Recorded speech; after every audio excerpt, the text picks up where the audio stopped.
ದರ್ಶನ್ ಅವರ ಹಲವು ಹಿಟ್ ಸಾಂಗ್ಗಳಿಗೆ ದನಿಯಾದಂಥ ಶಮಿತಾ ಮಲ್ನಾಡ್ ಅವರು ನಮ್ಮ ಜೊತೆಗೆ ಇದ್ದಾರೆ. ದರ್ಶನ್ ಅವರ ಪ್ರಕರಣದ ಕುರಿತಾಗಿ ಒಂದಷ್ಟು ಮಾತಾಡ್ತಾ ಹೋಗೋಣ ಬನ್ನಿ. ಮೇಡಮ್ ನಮಸ್ತೆ. ದರ್ಶನ್ ಅವರು ಅಂತಂದರೆ ಸಾಕಷ್ಟು ಹಿಟ್ ಸಾಂಗ್ಗಳು ಕೇಳ್ತಾ ಇರ್ತೀವಿ. ಸೊ ಅದರಲ್ಲೂ ಮೋಸ್ಟ್ ಆಫ್ ಆಲ್ ನಿಮ್ಮ ಸಾಂಗ್ಗಳು ತುಂಬ ಹಿಟ್ ಆದಂಥ ಸಾಂಗ್ಗಳೇ ಜಾಸ್ತಿ ಇರುವಂಥದ್ದು. ಸೊ ದರ್ಶನ್ ಅವರು ಈ ಪ್ರಕರಣದ ಬಗ್ಗೆ ನಿಮ್ಮ ಮೊದಲ ರಿಯಾಕ್ಷನ್? ಶಾಕಿಂಗ್ ಅಂತಲೇ ಹೇಳಬೇಕು.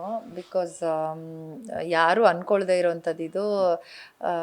ಸಣ್ಣ ಪುಟ್ಟದೇನೋ ಅಂತಂದರೆ ಎಕ್ಸ್ಪೆಕ್ಟಿಂಗ್ ಅನ್ನೋ ಥರ ಇರುತ್ತೆ ಕೆಲವು ಇನ್ಸಿಡೆಂಟ್ಸು. ಯಾವುದೇ ಯಾರೇ ಮಾಡಿದ್ರು ನಾನು ಇದು ಏನು ಯಾರೂ ಅಂದ್ಕೊಳ್ಳಲ್ಲ ಅಲ್ವಾ. ಅದು ದರ್ಶನ್ ಅವರು ಈ ಥರದೊಂದು ಪ್ರಕರಣದಲ್ಲಿ ಸಿಕ್ಕಾಕೊಂಡಿದ್ದಾರೆ ಅನ್ನೋದು ಇಟ್ ವಾಸ್ ರಿಯಲಿ ಶಾಕಿಂಗ್ ನನಗೆ.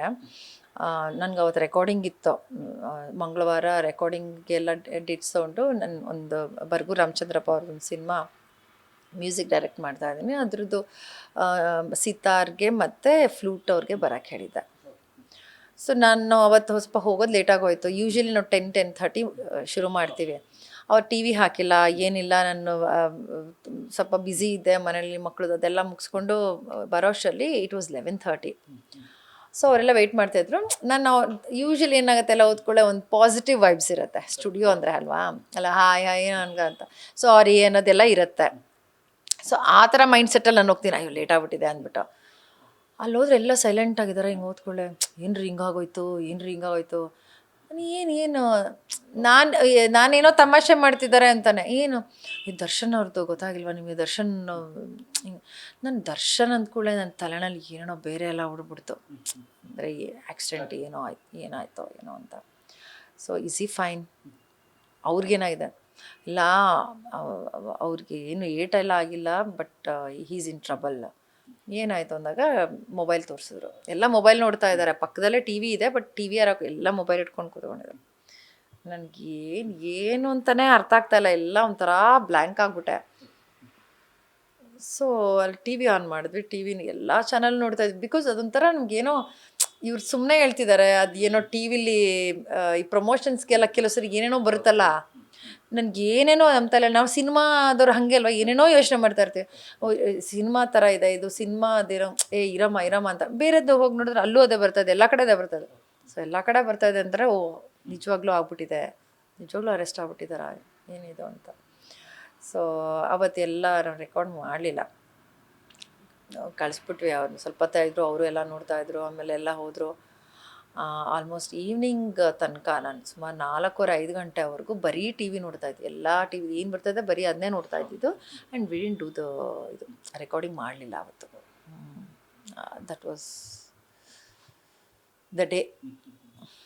ದರ್ಶನ್ ಅವರ ಸ್ಟ್ರಗ್ಲಿಂಗ್ ಡೇಸಿಂದ ತುಂಬ ಹತ್ತಿರದಿಂದ ನೋಡ್ಕೊಂಡು ಬಂದಿರಿ. ಯಾಕೆಂದರೆ ಮೆಜೆಸ್ಟಿಕಲ್ಲೂ ನೀವು ಪ್ಲೇಬ್ಯಾಕ್ ಸಿಂಗರ್ ಆಗಿ ಅಂದರೆ ಟ್ರ್ಯಾಕ್ ಎಲ್ಲ ಆಡಿದ್ರಿ. ಸೊ ಅಲ್ಲಿಂದ ದರ್ಶನ್ ಅವ್ರು ನೋಡ್ಕೊಂಡು ಬಂದಿದ್ರಿ. ಅವರ ಕಷ್ಟ ಮತ್ತು ನಷ್ಟಗಳನ್ನ ತುಂಬ ಹತ್ತಿರದಿಂದ ಗೊತ್ತಿರೋದ್ರಿಂದ ದರ್ಶನ್ ಅಂದ ತಕ್ಷಣ ನಿಮಗೆ ನೆನಪಲ್ಲಿ ಬರೋದೇನು? ದರ್ಶನ್ ಅಂದ್ಕೂಡಲೇ ನೆನಪಿಗೆ ಬರೋದೇನೆ ಒಬ್ಬ ಹೃದಯವಂತ, ಭೇದ ಭಾವ ಇಲ್ಲದೆ ಇರೋವಂಥವ್ರು. ಯಾವುದೇ ಥರ ಒಂದು ಸ್ಟಾರಲ್ಲಿ ಏನಾದ್ರು ಒಂದು ಸಣ್ಣದಾರು ಇರುತ್ತಲ್ವ, ಆ ಥರದ್ದು ನನಗೆ ಯಾವತ್ತೂ ನೋಡೇ ಇಲ್ಲ. ಮನೇಲಿದ್ದಾಗ್ಲೂ ನಾನು ನೋಡಿದ್ದೀನಿ. ಸ್ಟೇಜ್ ಮೇಲಿರ್ಬೋದು, ಬ್ಯಾಕ್ ಸ್ಟೇಜಲ್ಲಿರ್ಬೋದು, ಕ್ಯಾರವನಲ್ಲಿದ್ದಾಗಿರ್ಬೋದು. ಅಂದರೆ ನಾನು ಮೀಟ್ ಮಾಡಿರೋದು ತುಂಬಾ ಕಮ್ಮಿ. ಆದರೆ ಈ ಎಲ್ಲ ಭಾಗಗಳಲ್ಲೂ ನೋಡಿದ್ದೀನಿ ನಾನು ಹೆಂಗಿರುತ್ತೆ. ಆಮೇಲೆ ಫ್ರೆಂಡ್ಸ್ ಜೊತೆ ಪಾರ್ಟಿನಲ್ಲೂ ನಾನು ಅಟೆಂಡ್ ಮಾಡಿದ್ದೀನಿ. ಯಾವ ಥರ ಅವ್ರಿಗೆ ಎಷ್ಟು ಬಡಿಸಿದ್ರು ಸಾಲಲ್ಲ, ಅವ್ರಿಗೆ ಅಯ್ಯೋ ಅನಿಸ್ಬಿಡ್ಬೇಕು ಆ ಥರ ತಿನ್ನಿಸೋದಿರ್ಬೋದು. ಆಮೇಲೆ ಏನೋ ಯಾರೇನೋ ಕೇಳ್ತಾ ಇದ್ದಾರೆ, ₹500 ಕೊಡೋದಲ್ಲ 5,000 ಕೊಡೋ ಅಂಥದ್ದು ಇರ್ಬೋದು. ಇವೆಲ್ಲ ಕೆಲವೊಂದು ನೋಡಿರೋವಂಥದ್ದು. ಒಂದು ಎಷ್ಟು ಜನಕ್ಕೆ ಹೆಲ್ಪ್ ಮಾಡಿದ್ದಾರೆ, ಎಷ್ಟು ಜನಕ್ಕೆ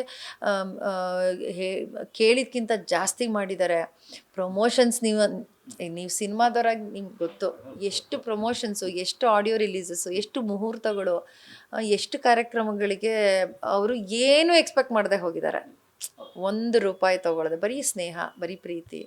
ಸೊ ಇದನ್ನೆಲ್ಲ ನೋಡಿದ್ರಿಂದ ಆ ಒಂದು ಕಷ್ಟದ ಹಾದಿನಲ್ಲಿ ಅವ್ರು ಬಂದಿರೋದು, ಎಲ್ಲ ಥರದ್ದು ಅನುಭವಿಸಿದ್ದಾರೆ. ಎಲ್ಲ ಥರ ಅವಮಾನಗಳು ಆಗಿದೆ. ಅವ್ರಿಗೆ ಹೇಳ್ಕೊಂಡಿರೋದು ಕೆಲವು ಇರ್ಬೋದು, ಕೆಲವ್ದು ಹೇಳ್ಕೊಂಡಿರಲ್ಲ. ಆ ಎಲ್ಲ ನೋವು, ಅವಮಾನಗಳು, ಹಸಿವು, ಬಾಯಾರಿಕೆ ಎಲ್ಲ ಬಿಟ್ಟು ನನಗೇನೋ ಒಂದು ಆಗಬೇಕು ಅಂತ ಬರೋದಿದೆಯಲ್ಲ, ಅದು ಬೀಯಿಂಗ್ ತೂಗುದೀಪ ಶ್ರೀನಿವಾಸ್ ಸನ್ ತುಂಬ ಕಷ್ಟ ಇದೆ ಅದು.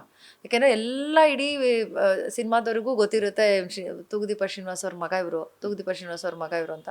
ಸೊ ಅದು ಗೊತ್ತಿದ್ದಾಗ ನೀವು ಏನೇನೋ ಮಾಡೋಕ್ಕೂ ಆಗಲ್ಲ. ಸಿನಿಮಾಗೆ ಬಂದಾಗ ತುಂಬ ಕಾನ್ಷಿಯಸ್ ಆಗಿರಬೇಕು, ಚೆನ್ನಾಗಿ ಮಾಡಲೇಬೇಕು, ಚೆನ್ನಾಗಿ ಆ್ಯಕ್ಟ್ ಮಾಡಲೇಬೇಕು. ಸೊ ಮೆಜೆಸ್ಟಿಕ್ಗೆ ಫಸ್ಟ್ ಸಿನಿಮಾದಲ್ಲೇ ವಿ ಹ್ಯಾವ್ ಸೀನ್ ಹೆಂಗೆ ಮಾಡಿದ್ದಾರೆ ಅಂತ. ಸೊ ಇಷ್ಟೆಲ್ಲ ಮಾಡ್ಕೊಂಡು ಬಂದಿದ್ದಾರಲ್ವ, ಹಂಗಾಗಿ ತುಂಬ ಕಷ್ಟಜೀವಿ, ತುಂಬ ಕಷ್ಟಪಟ್ಟಿದ್ದಾರೆ. ಹೃದಯವಂತ, ವಿನಯವಂತ, ನಾವೆಲ್ಲ ನೋಡಿರೋದಿದು. ತಗ್ಗಿ ಬಗ್ಗಿ ಮಾತಾಡೋವಂಥದ್ದು ಇರ್ಬೋದು, ದೊಡ್ಡವ್ರು ಬಂದರೆ ಅವ್ರಿಗೆ ನಮಸ್ಕಾರ ಮಾಡೋವಂಥದ್ದು ಇರ್ಬೋದು, ಚಿಕ್ಕವ್ರನ್ನ ಅಪ್ಕೊಳ್ಳೋ ಅಂಥದ್ದು ಇರ್ಬೋದು. ನಾವು ಯಾವಾಗ ಹೋದ್ರೂ ಈ ವರ್ಷ ಬರ್ಡೇಗೆ ಹೋದ್ಮೇಲೆ ನೆಕ್ಸ್ಟ್ ಇಯರ್ ಹೋಗ್ತಾ ಇದ್ದೀವಿ ನಾವು. ನೋ ಇನ್ ಬಿಟ್ವೀನ್ ರಿಲೇಷನ್ ಇಲ್ಲ, ಕಾಂಟ್ಯಾಕ್ಟ್ ಇಲ್ಲ, ಏನಿಲ್ಲ. ಆದರೆ ಅದು ಹೆಂಗಿರುತ್ತೆ ಅಂದರೆ ನೆಕ್ಸ್ಟ್ ಡೇನೇ ನೀವು ಬಂದಿದ್ದೀರಾ ಅಂತ ಅಷ್ಟು ಪ್ರೀತಿಯಿಂದ ಹಿಂಗೆ ತಬ್ಕೊಂಡು ಮಾತಾಡಿಕೊಂಡು ಹೆಂಗಿದ್ದೀರಾ, ಏನು ಮಾಡ್ತಿದ್ದೀರಾ. ಅಲ್ಲಿ ಸಾವಿರಾರು ಜನ ನಿಂತಿರ್ತಾರೆ. ಸೊ ಎಲ್ಲಾರನ್ನೂ ಇಷ್ಟಿಷ್ಟಾರು ಮಾತಾಡ್ಸ್ಬೇಕಲ್ಲ. ಬರ್ಡೇ ದಿನ ಎಷ್ಟು ಕಷ್ಟ ಅವ್ರು ನೋಡಿದ್ರೆ ಅಯ್ಯೋ ಯಾಕಪ್ಪ ನಾವು ಬರ್ತೀವಪ್ಪ, ಇವ್ರು ಹಿಂಸೆ ಕೊಡೋಕೆ ಬರ್ತೀವ ಅಂತ ಅನಿಸ್ಬಿಡುತ್ತೆ. ಯಾಕೆಂದರೆ ಎಲ್ರೂ ಮಾತಾಡಿಸ್ಬೇಕು, ಎಲ್ರಿಗೂ ನೀವು ಟೈಮ್ ಕೊಡಬೇಕು. ಅಲ್ಲಿ ಜನನೂ ಕಾಯ್ತಾ ಇರ್ತಾರೆ, ಕೈ ಎಳಿತಾ ಇರ್ತಾರೆ. ಸೊ ಇದನ್ನೆಲ್ಲ ನಾವು ನೋಡಿರೋದ್ರಿಂದ ಅವ್ರು ಯಾರಿಗೂ ಹರ್ಟ್ ಮಾಡೋವಂಥ ವ್ಯಕ್ತಿನೇ ಅಲ್ಲ, ಇದಂತೂ ಹೇಳ್ತೀನಿ.